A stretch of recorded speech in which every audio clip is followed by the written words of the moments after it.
Oui, tout a commencé quand j'avais l'âge de 12-13 ans. C'est là que j'ai commencé à traîner avec des personnes plus âgées que moi. Là, j'ai découvert l'alcool, la cigarette, le cannabis. Je ne savais pas trop encore comment le gérer.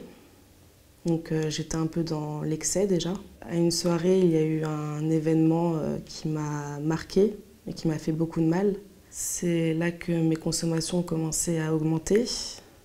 Au début, je l'utilisais pour m'apaiser. Je me sentais mieux avec le cannabis. Et après, tout est allé très vite en fait. Mes consommations ont augmenté. L'effet après s'est inversé en fait. Au début, c'était pour me sentir mieux, mais au final, ça m'a créé d'autres problèmes. Niveau scolairement, j'ai commencé à décrocher. Et niveau familial aussi, c'était compliqué parce que j'étais pas bien, j'avais un mal-être et ma famille n'était pas au courant. Donc pour eux, je faisais juste des bêtises, quoi. Donc j'ai fait une tentative de suicide. Ça a été dur pour moi et pour ma famille. Après, j'ai été hospitalisée quelques semaines, donc ça m'a permis de me sevrer par rapport au cannabis, parce que j'avais créé une dépendance. Toute ma vie tournait autour du cannabis, mes habitudes. Je pensais qu'à ça quand j'en avais pas, je pouvais pas ne pas en avoir, quoi.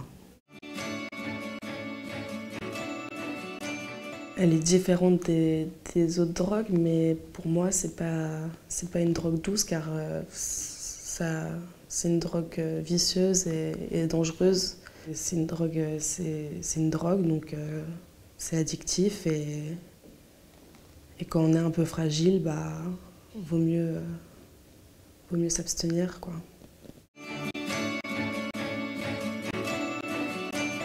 J'ai fait 2 secondes générales, donc pas entièrement. Après, je cherchais des autres options. J'ai vu beaucoup de personnes qui m'ont conseillé et c'est là qu'on m'a parlé du pôle innovant lycéen. C'est un lycée qui accueille les élèves décrocheurs en fait, qui ont été déscolarisés pendant un temps. Donc le pôle innovant lycéen m'a aidé, les professeurs ont été géniaux avec moi, pardon. Ils vous réhabituent en fait à aller en cours tous les jours, à avoir un rythme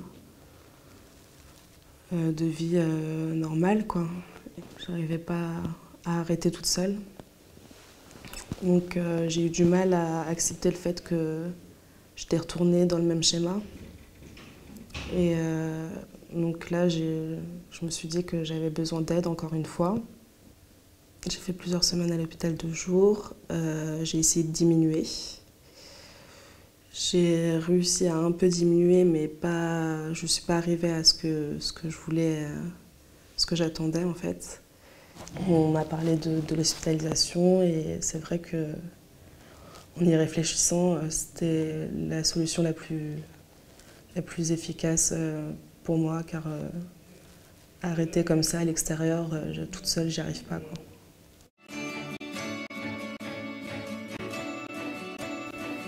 Je fumais avec des amies filles et c'est vrai qu'on était toutes dans l'excès, on aimait bien ça, on était une grande bande de filles et c'était peut-être mal vu par certaines personnes, plus que pour des garçons qui fument, c'était pas forcément mal vu, mais des filles. Moi, tout ce que je veux, c'est être heureuse, quoi. C'est reprendre petit à petit une vie normale, quoi. Il y a beaucoup de choses que j'aurais aimé faire que j'ai pas fait. Parce que le cannabis m'empêchait de les faire, quoi. Même si je voulais, j'avais la volonté, mais c'est comme si je